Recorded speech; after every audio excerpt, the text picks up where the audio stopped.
नमस्कार सभी धर्मी लोगों का आपके अपने चैनल पर एक बार फिर स्वागत है।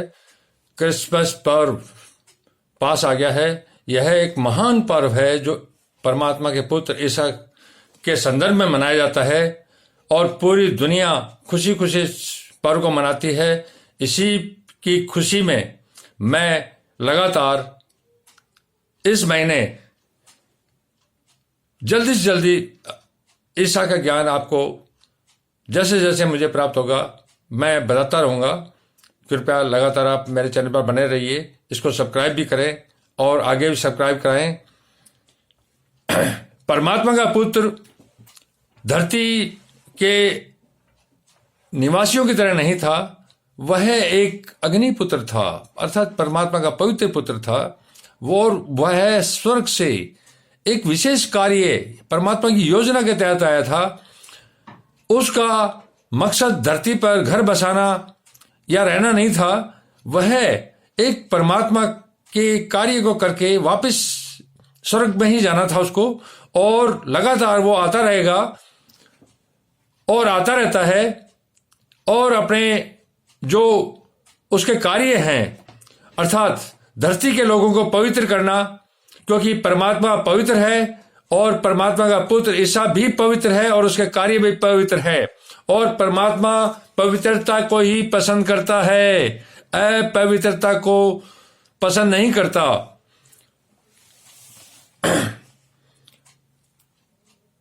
परमात्मा का पुत्र ईसा को कोई मार नहीं सकता था। वह एक योजना के तहत हुआ जो खुद परमात्मा की थी। ईसा भी अपने आप को बचाना नहीं चाहते थे, क्योंकि उनको एक विशेष योजना के तहत भेजा गया था ताकि धरती के लोगों को ज्ञान प्राप्त हो और वो विशुद्ध रूप से शुद्ध होके परमात्मा के पुत्र बनने के अधिकारी बने। यही परम पिता परमेश्वर चाहते हैं, आज भी और पहले भी और आगे भी यही चाहेंगे। इसीलिए समय समय पर परमात्मा के पुत्र ईसा का आगमन होता रहा है और आगे निरंतर होता रहेगा। परमात्मा के पुत्र ने धरती पर बहुत कम वक्त व्यतीत किया। 33 साल की उम्र में तो उनको क्रूस पर लटकाई दिया था उससे, लेकिन 33 साल की उम्र तक उन्होंने बहुत से महान सेवा कार्य किए। उनमें से एक महान सेवा कार्य मैं आज आप लोगों को बता रहा हूं। मजदूर थोड़े हैं। परमात्मा के पुत्र ईसा एक जगह नहीं रहते थे। अपने सेवा कार्य के लिए वह जगह जगह घूमते रहते थे और चमत्कारी रूप से लोगों को रोगों को ठीक करना, उनके दुख दर्दों को अपने शक्ति से समाप्त करना इत्यादि कार्यों में वो निरंतर दिन रात लगे रहते थे। और बहुत छोटे से जीवन में उन्होंने बहुत से ऐसे चमत्कार किए जो धरती के लोग नहीं कर सकते। उनमें से एक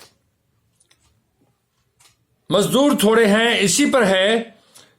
यीशु सब नगरों और गांवों में फिरता और उनके आराधनालयों में उपदेश करता।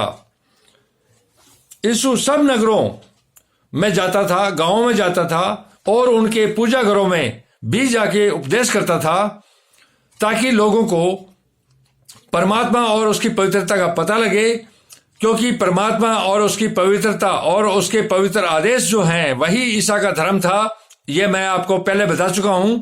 और उपदेश करता और राज्य का सुसमाचार प्रचार करता, अर्थात वह परमात्मा की पवित्रता और धरती के लोगों के लिए पवित्रता के लिए उपदेश करता था कि तुम पवित्र हो जाओ, और अगर जिस समय धरती के लोग पवित्र हो जाएंगे तो स्वर्ग का राज्य के अधिकारी हो जाओगे।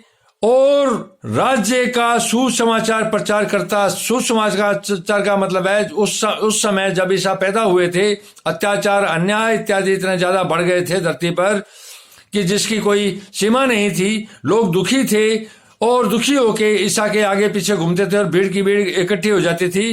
तो वह इसी सुसमाचार का प्रचार करता था कि किस तरह से स्वर्ग का राज्य यहां स्थापित किया जाएगा और हर प्रकार की बीमारी और दुर्बलता को दूर करता रहा। वह हर प्रकार की लोगों की बीमारी और दुर्बलता, जो कमजोरियां थी, उनको दूर करता। जब उसने भीड़ को देखा तो उसको लोगों पर तरस आया। जब उसने इतनी बड़ी भीड़ को देखा तो उसको, ईसा को, जो एक पवित्र था, दयालु था, तो लोगों पर तरस आया, क्योंकि वे उन भेड़ों के समान जिनका कोई रखवाला न हो, वे इस तरह की भेड़ों के समान थे, व्याकुल, जिनका कोई रखवाला नहीं, जैसे आज संसार में हो रहा है। आज संसार में कोई किसी का रखवाला नहीं है। दुनिया की भीड़ इकट्ठी है, उनको पता ही नहीं है हम क्या कर रहे हैं क्या नहीं, ज्ञान नहीं है, अंधकार में रह रहे हैं, हर तरह से दुखी है, बीमारी से और कष्टों से, मुसीबतों से, इसी तरह से व्याकुल। उस जमाने में लोग बहुत हो गए थे जिनका कोई रखवाला न हो, व्याकुल और भटके हुए से थे। जिस प्रकार से आज व्याकुल हैं लोग और भटके हुए से हैं, इसी तरह से इज़राइल में उस तरह का माहौल हो गया था और पापाचार बढ़ गया था, जैसे आज इस समय धरती पर हो रहा है। तब उसने अपने चेलों से कहा, पके खेत तो बहुत हैं पर मजदूर थोड़े हैं। जब लोगों की व्याकुल भीड़ को देखा, दुखी लोगों की भीड़ को देखा, तो ईसा ने अपने शिष्यों से कहा, पके खेत तो बहुत हैं पर मजदूर थोड़े हैं। अर्थात लोग दुखी तो बहुत हैं और इनका कोई रखवाला नहीं है, इनको कोई सही मार्ग दिखाने वाला नहीं है, इसीलिए पके हुए खेत की तरह है, लेकिन मजदूर नहीं है। जिस प्रकार मैं मजदूरी कर रहा हूं, ईसा अपने आप को मजदूर के रूप में पेश कर रहे थे कि मैं मजदूर होके लोगों का दुख दर्द बांटता, घूमता फिर रहा हूं, उसके बाद भी भीड़ कम नहीं हो रही है। उनका कहने का मतलब था कि दुख का संसार बहुत बड़ा है, इस संसार को पूरे एक दिन में समाप्त नहीं किया जा सकता, इसलिए मेरी तरह पवित्र लोगों की इस धरती पर बहुत आवश्यकता है और उनको मैं तैयार करूंगा। और शिष्यों ने ईसा ने अपने शिष्य भी बनाए, उनको तैयार किया कि जो कार्य मैं कर रहा हूं वह कार्य या उससे भी बड़े बड़े कार्य तुम करोगे। उनको इतना पवित्र कर दिया था। पके खेत तो बहुत है पर मजदूर थोड़े हैं, अर्थात मजदूर जो उनको राह बता सके, उनका दुख दर्द दूर कर सके, उनकी बीमारी को ठीक कर सके, वह मजदूर बहुत कम है। इसलिए खेत के स्वामी से विनती करो, अर्थात अपने शिष्यों से बोला। इसलिए खेत का स्वामी कौन है? एक परमात्मा। ये पूरा ब्रह्मांड उसी का खेत है। तो परमात्मा के पुत्र ईसा ने अपने शिष्यों से कहा कि इसलिए अपने खेत के स्वामी से विनती करो कि अपने खेत काटने के लिए मजदूर भेज दे।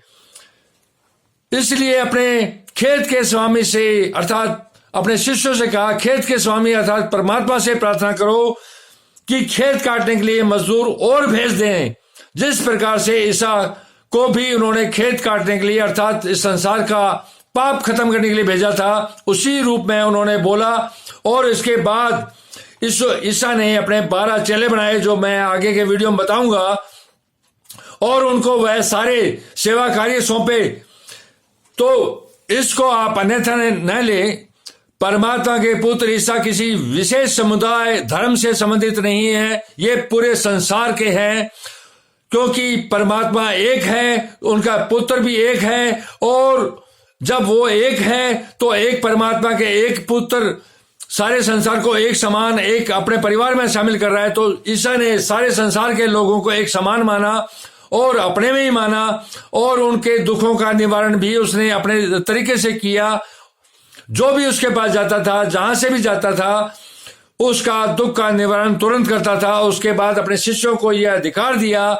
यह अधिकार सिर्फ उनके शिष्यों तक सीमित नहीं था। आज भी संसार में ईसा के शिष्य हैं जो इस परमात्मा और ईसा के मार्ग पर, पवित्रता के मार्ग पर पवित्र हो गए, जो चल रहे हैं, उनके पास वो सारी शक्तियां हैं, क्योंकि उन पर परमात्मा के पुत्र और परमात्मा की महिमा, अनुग्रह और सामर्थ्य पूरा है।